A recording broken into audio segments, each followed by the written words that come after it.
Hello everyone, welcome back to the channel. Gores here, giving you guys some more content for Common Charity. We have the replays from finals of Common Charity Daily number 8 here. So we have Assault Mode versus Unchained. DB No Lifer versus Gambit here. So, No Lifer loses the die roll, so Assault Mode's going to be taking it. So Assault Mode starts off, normal summons Psy Reflector, adds Assault Sentinel, then uses the effect of Assault Beast to discard itself and grab Assault Mode activate, then uses the effect of Psy Reflector to bring back Assault Beast, synchros for 8 into Stardust Dragon, sets Dragon's Mines and Assault Mode and passes.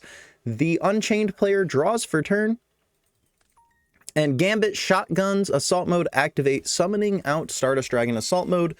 No Lifer responds, activates opening the Spirit Gates, Dragon's Mind being flipped here to negate opening.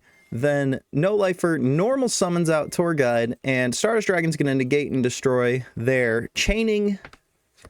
No Lifer chains Gruesome Grave Squirmer and then summons itself, and then from there they're going to lose the Tour Guide, set a card, then use Sharvara to pop the set card and summon Sharvara, which is going to trigger Escape from Graveyard to summon an Unchained monster from deck. They summon out the Shyama, and then from there they're going to go ahead and link off into the Moon of the Closed Goddess is what that's supposed to be. Yep, there we go. Into Moon of the Closed Goddess, and then Sharvara is going to set Escape. Then they're going to link off into the Fiendsmith sequence here. Then they're going to use the effect of sequence, putting back the Gruesome Grave Squirmer and the Tour Guide to be able to summon out Aerial Eater. Aerial Eater effect is going to use its effect to send a pretty unique card. This is Archfiend of Gilfer. Mostly they're using this because it'll equip to their fiends, allowing them to make the Necroquip Banshee, and it will also serve as another function, as we'll see here. So they're going to use the Shyama now to pop the other Unchained Trap card and then summon itself back. The Chamber is going to activate, summoning out Sarama from deck. Then they're going to use Sarama to set the Escape and pop Archfiend of Gilfer, and then Gilfer is going to re-equip itself. Then they're going to use the effect of Shyama to pop the Sarama, and then pop the set Dragon's Mind, which unfortunately just didn't do enough here. And then they're going to special summon out the Sharvara from deck. Then they are going to Contact Fuse into Necroquip, go to Battle Phase, and OTK Gambit. They're going to Game 2 here. This Unchained list is extremely powerful, y'all. I don't know where this list has been hiding, but it is super strong. So they are going to start off by using the effect of Assault Sentinel to summon out the Psy Reflector, only to be met by Infinite Impermanence. Then they are going to activate Tenki to search out the Assault Beast, and then they're going to have to Assault Beast, grab Assault Mode, activate, and then set 3 pass. Unfortunate. Then the Unchained player opened really good again. So they start off, they normal summon Tour Guide here, special summoning out Edge Imp Sabers, which has a pretty unique effect of being able to bring itself back. Then they link off into Moon, and then Moon is going to target Psy Reflector. Then they're going to bring back the Edge Imp Sabers. Edge Imp Sabers and the Moon are going to make sequence, and then they are just going to combo off again here. Imperm meets the sequence, though, preventing that combo, and then they're going to set Called by the Grave and pass, and unfortunately, Gambit draws Assault Mode 0 here, and Called by the Grave kind of blows them out, so they set the Assault Mode spell card, pass it back to their opponent. Sequence gets to resolve this time, summoning out that Aerial Eater. Not good for Gambit here. Aerial Eater is going to send Shyama from deck to grave, then Shyama's going to pop Sarama to bring itself back, and then Sarama's going to trigger to summon out Sharvara from deck.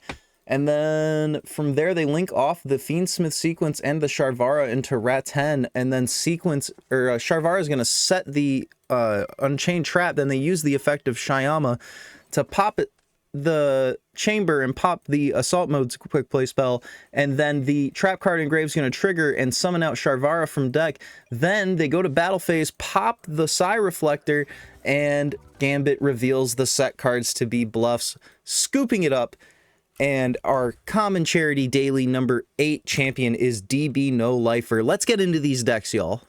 So here we have the Assault Mode Wind Witch list. This is a pretty unique list. Basically, worst case scenario is you get to go Wind Witch into Stardust Dragon with a Wind Pegasus at Ignister in Graveyard, which is pretty decent, I would say. It's not the best we've seen, but it is still pretty cool. And then the Psy Reflector engine, just being able to synchro summon into Stardust over and over again. Really powerful there. 10 key can search out their Assault Beast and Sentinel, and then they're on 42 cards to be able to avoid drawing cards like the Snow Bell, the Glass Bell, and the Stardust Dragon Assault Mode. 3 copies of Assault Mode 0 and 3 copies of Dragon's Mind. Assault Mode 0 is probably just really good for going second. Like, you go second, you open this card, you make Stardust Dragon, and then you just go straight into the battle phase, swing with the Stardust, and then Assault Mode 0 into Stardust Assault, and then swing again. I think this is pretty cool. I didn't get to see it in action a whole lot because I was watching the Unchained matches more, so I'm going to have to go back and watch and see. But this is actually a really cool little mix-up because you can use the Ice Bell to go into, like, Stardust Dragon and then use the Psyreflector to do the same thing, and then you can end on like double Stardust Dragon with Wind Dragon Adignister in graveyard with an Assault Mode card. So that's pretty cool. So you end with an Omni Negate and a little bit of board protection from that. So that's a cool list. I really enjoyed it. It was really sick. Let's check out this Unchained deck. So here is the Unchained list. It looks pretty good, y'all. We saw it in action. There are some really cool text, so let's like dive in a little bit. So they're on 3 Grave Squirmer and the Edge Imp Sabers. Sabers just being able to bring itself back with Tour Guide and turning it into a 1-card sequence line is pretty good, I would say. Not a lot of people have done this yet. And then the Beckoning Beast, again, 1-card sequence line, and then just the small Unchained package, 9-card Unchained package there. And then they're on the Spirit Gates, of course. And then the other tech that really impressed me was the Archfiend of Guilford. Being able to just contact fuse into your Necro Equip is pretty relevant. And then even post-siding, like the synergies it has with Droll and Lock, or not Droll and Lockbird, with Twin Twisters and stuff is pretty crazy. And then they're on Droll and Ash Blossom and Imperm for the Melodious matchup, I assume. They're on Retaliating Sea. This card is definitely for the Melodious matchup. And then the Bestial Baldrake, Lancia, Feather Dusters, Twin Twisters, and 2 Dark Holes in the side. I like Dark Hole over Raigeki in this version because you do get to pop your own Unchained cards, so that's pretty sick. 2 copies of Aerial Eater, and then the Necroquip. A whole slew of really good rank 6 Xyz monsters. You've got the Photon Strike Bouncer, you know, you've got the Crazy Beast, you've got Wallow, you've got Sheridan, you've got like those are some really good options. You know, you got a lot of utility. The Sheridan can just, you know, take your opponent's monsters and send stuff, so that's pretty cool. Wallow is pretty neat. It lets you like bounce cards in your opponent's graveyard back into the deck, or you can special summon your opponent's monsters face down or set their cards. So this card's pretty sick. And then the Strike Bouncer is a Monster Negate, and Crazy Beast protects your board. This card was actually insane because it let them play around Redoer in round 1 and detach the Redoer materials from it, because it doesn't detach for cost. It detaches Xyz materials from any monster on the field to attach a spell trap card. So that was really crazy to watch the interaction with Redoer. And then we have Borreload, Ratten, Proxy F Magician, Lizard Dose, 2 Moon, and 2 Sequence. This deck was sick, y'all.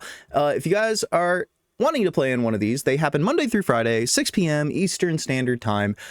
Make sure you guys go ahead and check out the description box. There's going to be a search engine available for you guys where you can search the common charity cards and be able to make sure that the decks you're playing are 100% legal. And finally, I will put the decks export files in the description box for you guys, in the description box down below, of course. And then make sure you guys like, comment, and subscribe while you're down there. This is Gores, hopping off.